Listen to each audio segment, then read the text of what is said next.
আমি হাবিব ভাই হচ্ছে আমাদের মধ্যে সবচেয়ে বর্ষিয়ার, তো ওনার খালি জীবন মানে উনি ছাত্র রাজনীতি করে আসছেন, ওনার সব জানা মুখস্থ। আমাদের যেমন বই খাতা লাগে ওনার তা লাগবে না। আমি হাবিব ভাইয়ের কাছে দুইটা জিনিস একটু জানতে চাব। এটা হচ্ছে 75 সালে ফোর্থ অ্যামেন্ডমেন্টের পরে এই কনস্টিটিউশন সিএমএল এ রাষ্ট্রপতি হওয়ার কোনো বিধান এই কনস্টিটিউশনে নাই। 1977 সালে জাতির প্রয়োজনে, আবার বলে দিচ্ছি, জাতির প্রয়োজনে শহীদ রাষ্ট্রপতি জিয়াউর রহমান সিএমএল এ থেকে রাষ্ট্রপতি হলেন এবং জাতির প্রয়োজন সে সময় তিনি যদি না হতেন তাহলে বাংলাদেশের অস্তিত্ব নিয়ে সংকটে পড়ত। এবং ওই তৃতীয় তফসিলে সিএমএল এর শপথ রাষ্ট্রপতি হিসাবে নেবেন নাই। আচ্ছা, দ্বিতীয় কথা, 75 সালের এখানে রেফারেন্ডামের কোনো প্রবিধান নাই। বাংলাদেশের প্রথম রেফারেন্ডাম দিলেন শহীদ রাষ্ট্রপতি জিয়াউর রহমান। রেফারেন্ডামে কি ছিল? আপনি আমাকে রাষ্ট্রপতি হিসাবে গ্রহণ করেন কি করেন না। কেন এই কথাটা বললাম? বিএনপি হচ্ছে শহীদ রাষ্ট্রপতির সাথে বিএনপি নেই। সো তাহলে বিএনপি প্রথম হচ্ছে তার জন্মই হলো এই সংবিধানের আউটসাইড। এবার আছে দ্বিতীয় জায়গায় আমি একটা ক্লিপ দেখাবো। এই ক্লিপটা দেখানোর পরে আমি আপনার এই সাইফারিয়ার সাথে এটা ভালো করে তো বোঝা যাচ্ছে না, আপনি একটু মুখে বলেন। আচ্ছা, আমি মুখে বলেছি।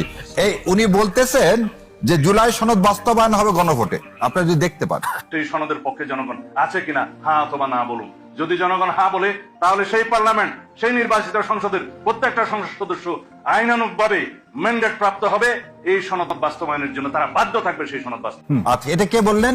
মাননীয় সেটা তো হাবিব ভাই বললেন যে তারা তো অস্বীকার করছে না। না না, কথাটা ওই জায়গাতে। কথাটা হলো কি, এখন আপনি এই সাইফ যে কথাটা বললো সেই জায়গায় আমি যাই। ডক্টর ইউনূস সাহেব রাষ্ট্রপতির কাছে শপথ নিছেন, রাষ্ট্রপতির কাছে তো শপথ নিছেন কোন কিসে? থার্ড শিডিউলে, তাই না? থার্ড শিডিউলে কেয়ারটেকার গভর্নমেন্টের কিছু আছে?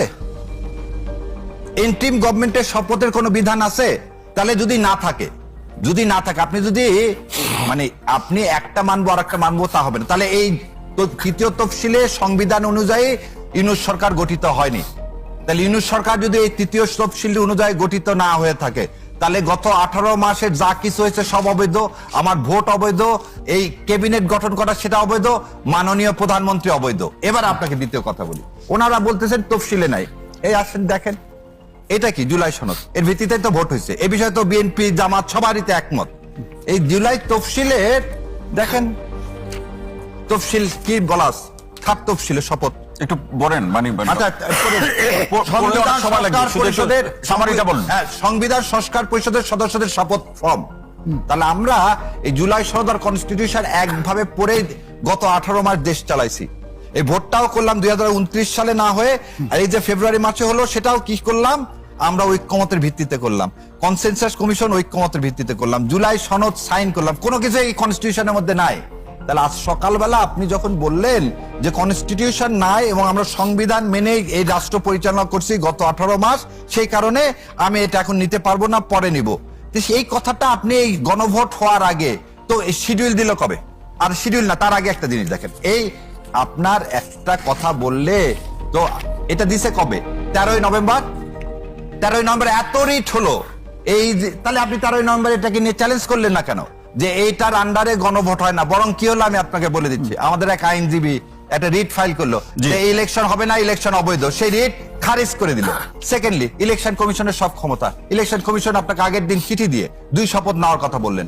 আপনি সকালবেলা কেন বললেন আমি একটা নিবো আর একটা নিবো না? এই চিঠি দেখেন 16ই ফেব্রুয়ারি, সেটা আমরা দেখেছি গণমাধ্যমে।